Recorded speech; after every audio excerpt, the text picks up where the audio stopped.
Assalamualaikum warahmatullahi wabarakatuh.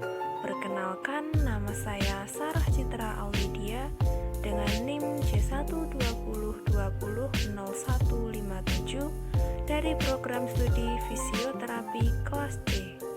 Di sini saya akan menjelaskan tentang proyek warga negara dari mata kuliah Pancasila. Berikut produk yang saya buat, yaitu artikel yang berjudul Terapi Pijat pada Bayi untuk Meningkatkan Nafsu Makan.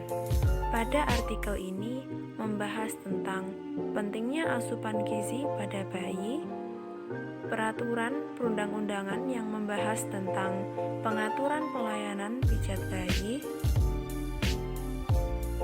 manfaat pijat bayi, dan cara memijat bayi yang baik dan benar. Pada lembar kerja keempat ada beberapa hal yang dibahas, yaitu 1. Relevansi dengan mata kuliah. 2. Relevansi dengan program studi. 3. Muatan nilai-nilai Pancasila pada produk. 4. Manfaat yang diperoleh. Yang kelima, kekurangan dan kelebihan produk yang dihasilkan. Dan yang terakhir adalah saran untuk tugas proyek warga negara. Yang pertama, relevansi dengan mata kuliah. Terdapat kaitan dengan mata kuliah Pancasila pada materi bab 2, yaitu kedudukan dan fungsi Pancasila. Pancasila sebagai ideologi Indonesia mempunyai ajaran-ajaran yang sesuai dengan kepribadian bangsa. Etika Pancasila terkait dengan implementasi bangsa Indonesia dengan nilai ketuhanan, kemanusiaan, persatuan, kerakyatan, dan keadilan.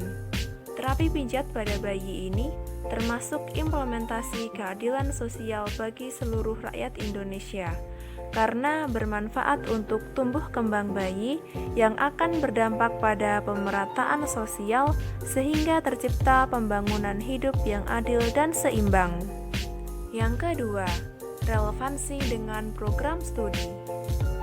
Tenaga fisioterapi tidak hanya dikenal dengan memberikan terapi untuk memulihkan cedera, namun sekarang jangkauannya lebih luas, yaitu memberikan terapi pijat pada bayi untuk meningkatkan nafsu makan. Terapi ini bertujuan untuk perawatan dan pengobatan dengan menggunakan sentuhan terhadap jaringan otot. Dengan pemberian stimulasi jaringan otot dan sistem kerja organ tubuh, pijat dapat memberikan jawaban yang dibutuhkan bayi, rasa aman, nyaman, terlindungi, dan kasih sayang. Juga merupakan dasar perkembangan yang sehat secara fisik maupun psikis sosialnya. Yang ketiga, muatan nilai-nilai Pancasila pada produk. Berhubungan dengan sila Pancasila kelima, yakni keadilan sosial bagi seluruh rakyat Indonesia. Memberikan terapi pada bayi adalah salah satu contoh pekerjaan sosial. Jika bayi tersebut diterapi lalu nafsu makannya meningkat, maka gizinya akan terpenuhi. Dan di masa depan, bayi itu akan tumbuh menjadi manusia yang sehat dan berkualitas. Tentunya, hal tersebut berdampak pada pemerataan sosial sehingga tercipta pembangunan hidup yang adil dan seimbang. Hal tersebut juga dapat menjadi tolak ukur keberhasilan pemerintah dalam mewadahi ketimpangan sosial. Yang keempat, manfaat yang diperoleh.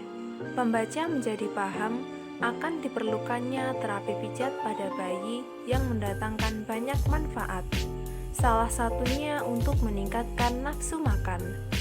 Maka dari itu, produk yang saya buat ini juga menyajikan cara memijat bayi yang baik dan benar, juga mudah diikuti untuk dilakukan di rumah. Manfaat yang saya ambil adalah mengetahui bahwa gangguan nafsu makan pada bayi tidak hanya bisa ditangani dengan obat, melainkan bisa juga ditangani dengan terapi pijat. Manfaat lain yang didapatkan adalah karena saya membaca banyak artikel dan jurnal, saya menjadi lebih banyak mengetahui informasi dan ilmu pengetahuan. Yang kelima, kekurangan dan kelebihan produk yang dihasilkan. Kekurangannya adalah dari segi tampilan yang kurang menarik untuk dibaca, dan juga minat literasi bangsa Indonesia yang masih rendah. Kelebihannya adalah produk yang berupa artikel ini lebih jelas atau lebih mengupas secara detail judul yang dibahas karena mencantumkan banyak hal. Dan yang terakhir adalah saran untuk tugas proyek warga negara. Lebih baik produk akhir tidak hanya diupload di YouTube, tapi juga diupload di sumber informasi online seperti Google, agar lebih banyak orang yang membaca dan lebih banyak mendatangkan manfaat. Sekian dari saya. Wassalamualaikum warahmatullahi wabarakatuh.